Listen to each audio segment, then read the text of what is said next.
Collaboration is key for team success.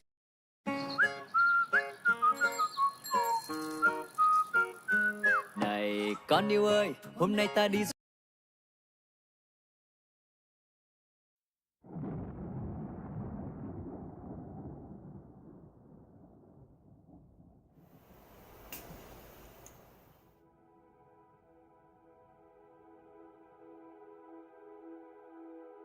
I'm 22 now, but this happened when I was 16. At the time, I lived in Staten Island, New York. For a little background, I'm a female, and at the time, I was 120 pounds soaking wet, with a height of 5'6". I thought I was invincible. I never imagined anything like this would have ever happened to me. Story 1. The snow fell like a curtain of white, blurring the edges of the world around me. I'd been a trucker for as long as I could remember, but nothing in my years on the road had prepared me for the isolation and the biting cold of this mountain pass. The blizzard had come out of nowhere, a malevolent force intent on swallowing everything in its path. Visibility was next to nothing, and the GPS had lost signal hours ago. Yet, I pressed on, the thought of spending the night out here more terrifying than any storm. I was on my way to deliver a shipment that couldn't be delayed. My boss had warned me about the mountain pass, calling it a shortcut that few dared to take even in the best conditions. But with the main roads closed and my schedule tight, it seemed like the only option.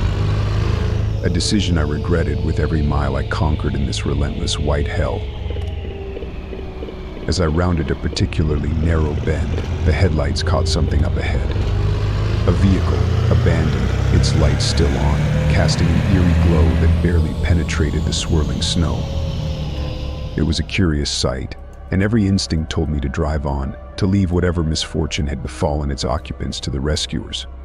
But then a deeper part of me, one honed by years of solitude on the road, couldn't leave it be. What if someone was in trouble, maybe even hurt? I brought my rig to a halt. The silence that followed the engines cut off more deafening than its steady rumble. Pulling my coat tighter, I stepped out into the blizzard, the cold biting at every inch of exposed skin. The wind was a physical force, pushing me back as I made my way to the stranded vehicle. It was a small car, a sedan, completely out of place in this wilderness. The driver's door was ajar, and as I peered inside, I found it empty. No signs of a struggle, no belongings left behind, just an eerie emptiness and the keys still in the ignition. The engine was dead, likely killed by the cold. It didn't make sense. Where had the occupants gone in such a severe storm? That's when I heard it, a faint cry over the howl of the wind. It was coming from further up the road, a desperate, human sound that had me back in my truck and driving towards it in seconds. The visibility was getting worse, but the cries grew louder, more urgent. I was close. Suddenly, a figure emerged from the snow, staggering towards the road. I slammed the brakes, barely stopping in time.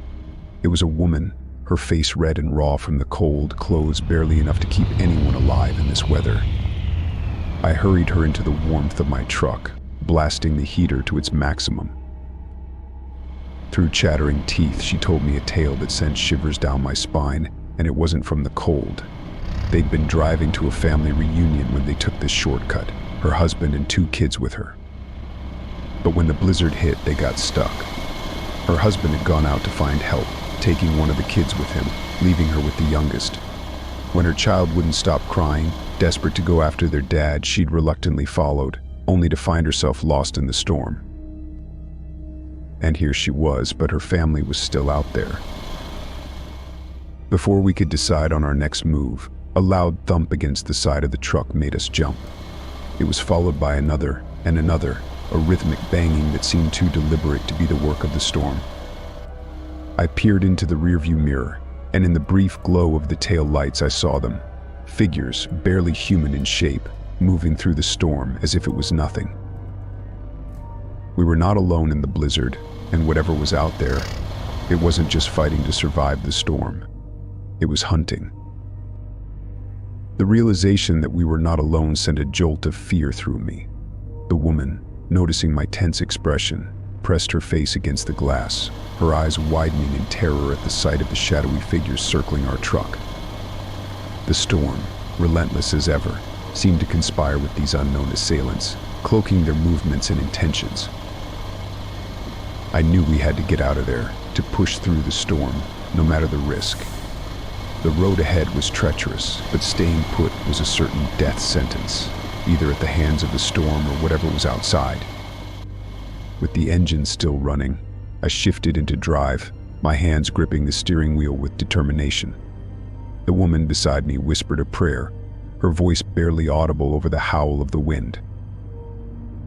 As we started to move, the figures outside became more aggressive, their thumps against the truck growing louder, more desperate. But the snow beneath the tires held firm, and slowly we began to gain traction, the truck lurching forward into the blizzard. The figures faded into the white, their cries lost to the storm. We drove in silence, the only sound the roar of the engine and the occasional crackle of ice beneath the tires. The woman, still shivering from the cold, finally broke the silence with a question that had been haunting me since we found each other. "Who do you think they were?" she asked, her voice trembling. I didn't have an answer for her. The mountain was known for its legends and ghost stories, tales of lost travelers and ancient spirits that roamed the woods, but I'd always believed them to be just that, stories. Now faced with the inexplicable, I wasn't so sure. The hours passed, and eventually the storm began to lessen, the fierce winds dying down to a gentle whisper. By the time dawn broke, the sky was clear, the mountain pass revealed in all its silent, eerie beauty. Ahead we saw the lights of a search and rescue team, their presence a beacon of hope in the aftermath of the night's terror. We were safe, or as safe as one could be after such an ordeal. The woman was reunited with her family, her husband and children having been found by another team hours earlier.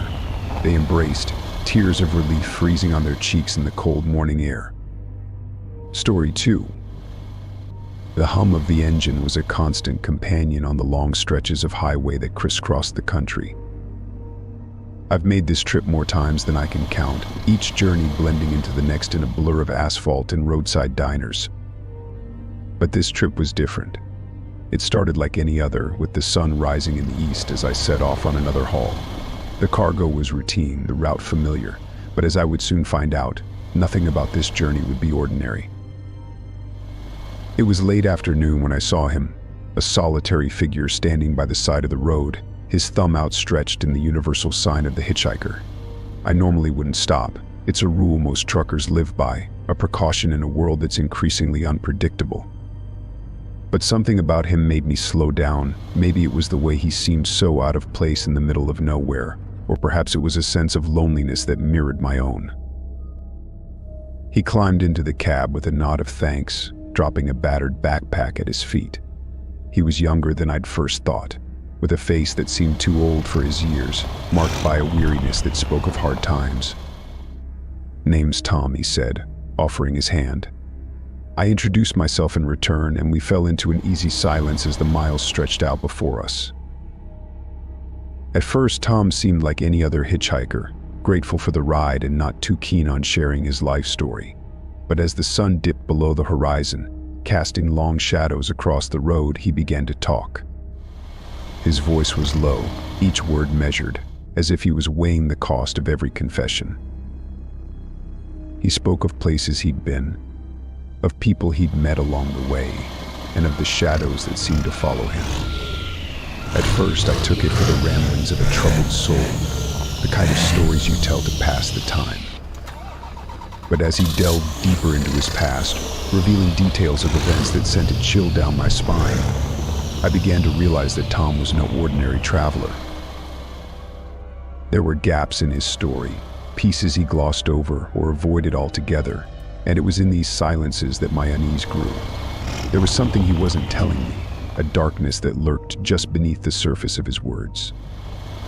I tried to convince myself that it was just the isolation of the road getting to me, that there was nothing to fear from a lone hitchhiker. But as night enveloped us, the atmosphere in the cab shifted. The friendly stranger who had climbed into my truck was gone, replaced by someone or something else. Tom's demeanor changed, his casual indifference giving way to an intensity that bordered on fanaticism. He spoke of a destiny that awaited him, of a purpose that drove him forward, and of the sacrifices that had to be made in pursuit of his goals. I realized then that I had made a grave mistake in picking him up. The open road, once a symbol of freedom and opportunity, had become a trap, and I was caught in a game of cat and mouse with a hitchhiker whose intentions were as dark as the secrets he harbored. The road ahead was shrouded in darkness, the only light coming from the truck's headlights as they cut through the night. Tom's stories had taken on a sinister edge, and I could feel the tension between us, thick as the fog that sometimes blanketed these lonely highways. I started to plan my next steps, trying to figure out how I could safely end this ride without provoking him.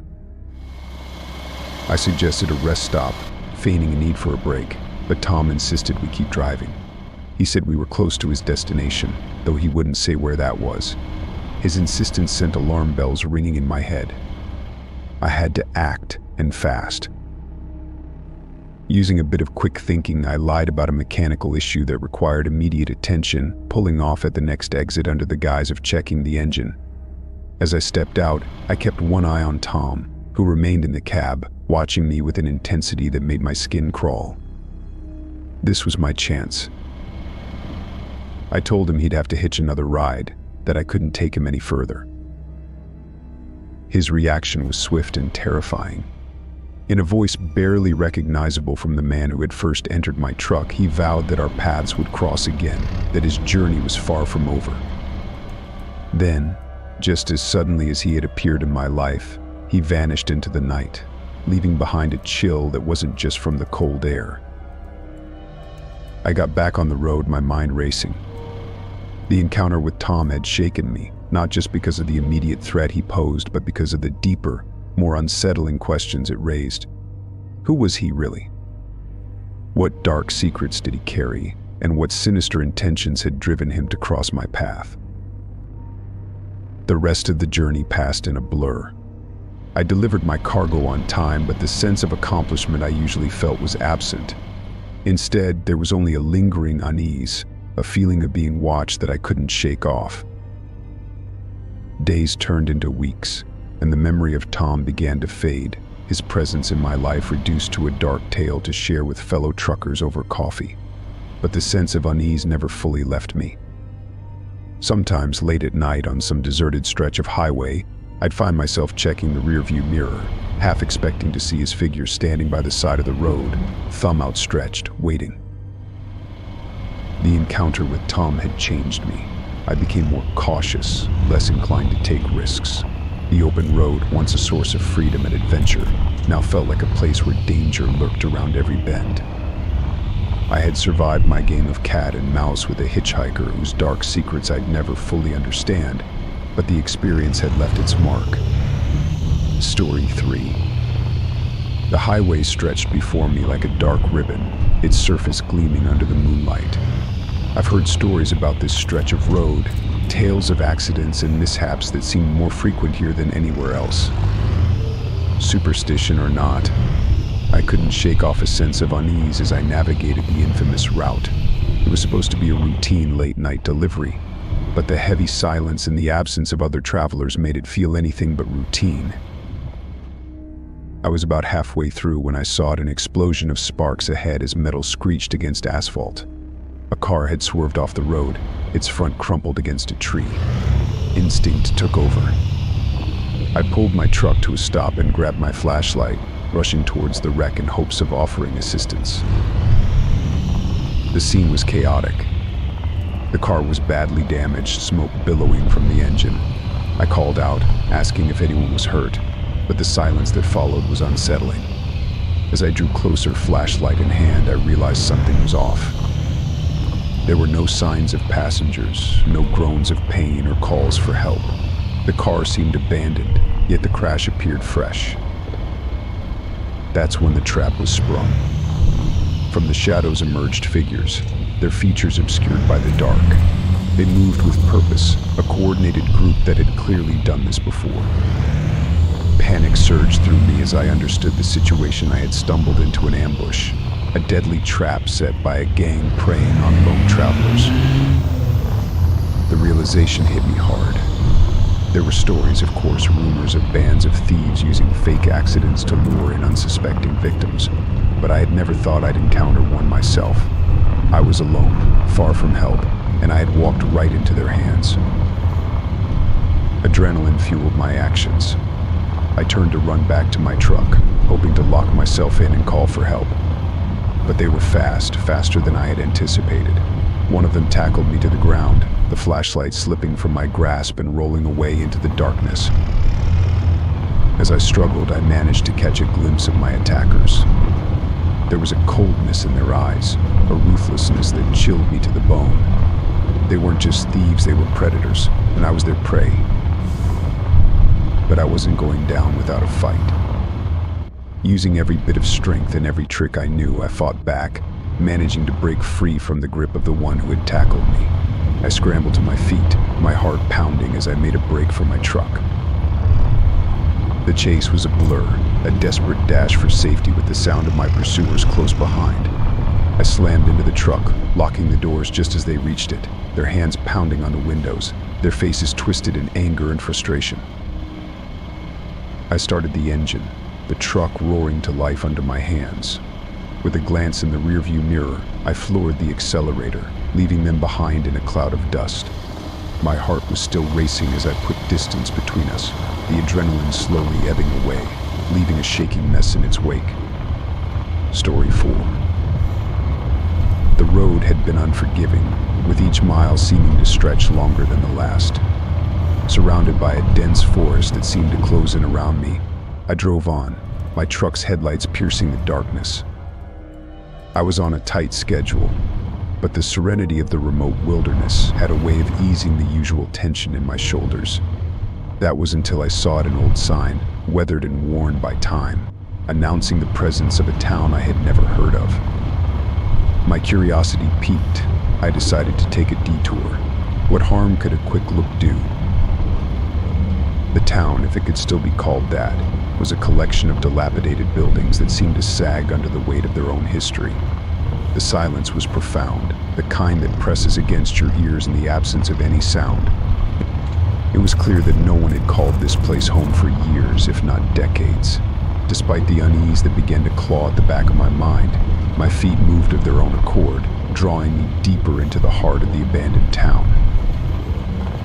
As I wandered through the streets, my eyes caught sight of an old diner, its windows thick with dust, yet something compelled me to peer inside. There, in the gloom, I could just make out the shapes of chairs upturned on tables, as if waiting for patrons who would never return. It was then that I heard it, a faint whisper, so soft I thought I might have imagined it. But as I listened, it grew louder, a chorus of voices speaking words I couldn't understand. The sound seemed to come from everywhere and nowhere, filling the air with an urgency that sent shivers down my spine. I turned to leave, my heart pounding, but the town had other plans. The way back was no longer clear. The streets I had walked down now twisted and turned in ways that defied logic. Panic began to set in as the reality of my situation dawned on me. I was trapped. Night fell quickly, the darkness almost palpable in its intensity. That's when they appeared, shadows flitting between the buildings, just at the edge of my vision. Whispers filled the air, telling tales of a town cursed by its own greed, a community that had turned on one another, spiraling into madness and violence until none were left. But their spirits remained bound to this place, and they were hungry for a life they could no longer possess. I realized then that the town was alive in its own way, a living nightmare fueled by the sins of its past. The shadows sought to ensnare me, to make me another lost soul wandering its streets. My only hope was to escape, to find a way out before the town could claim me as its next victim. The night stretched on, a relentless game of cat and mouse as I dodged the shadows that reached for me, their whispers growing ever more insistent. I searched desperately for an exit, a way to break free from the town's grasp. It was when I had almost given up hope that I found it a path leading out of the town, so overgrown it was almost invisible. With the shadows at my heels, I ran, not daring to look back until I had emerged from the forest, the town hidden once again by the trees. I returned to my truck, the engine starting with a roar that had never sounded so sweet. As I drove away, I couldn't shake the feeling that the town was watching, waiting for its next unwitting visitor. As the road unfurled behind me, distance growing between me and that haunted town, I couldn't shake the cold dread that clung to me like a second skin. The experience had been too real, too vivid to dismiss as mere imagination. I knew I had to warn others, prevent them from stumbling upon that cursed place as I had. But who would believe such a tale? A trucker claiming to have narrowly escaped a ghost town with a malevolent life of its own. The journey back to civilization felt longer than any I'd ever undertaken. Every shadow cast by the trees along the road seemed to hide sinister intentions. Every rustle of the wind whispered threats. It was only when the first lights of the nearest town came into view that I allowed myself to breathe a sigh of relief. I was safe, or so I thought. In the days that followed, I couldn't escape the memories of that night. They invaded my dreams, turning rest into an elusive specter. I started to see shadows out of the corner of my eye, even in broad daylight. Whispers followed me, indecipherable but filled with malice. It was as if part of the town had followed me back, a reminder of the horror I'd left behind but could never truly escape. Driven by a need for closure and understanding, I began to research the town. The task proved difficult. It was as if the place had been erased from the maps, its history a blank page. But I persisted, and finally I found a mention of it in an old newspaper archive. The town had been prosperous once, a thriving community nestled in the forest. But it had been torn apart by a series of tragedies: theft, betrayal, murder, each one more horrific than the last, culminating in a mass disappearance that left the town deserted. The realization hit me with the force of a physical blow. The town wasn't just haunted by the past, it was a manifestation of the collective guilt and pain of its former inhabitants, a prison for their tormented spirits. And by entering it, I had become part of its legacy, a living witness to its curse. Determined to rid myself of the town's influence, I returned to the forest. I needed to face the nightmare head-on, to prove to myself and the spirits that haunted me that I was no longer their prisoner. The journey back was a battle against my own fears, each mile bringing me closer to the confrontation I both longed for and dreaded. When I reached the place where the town should have been, I found nothing but the forest.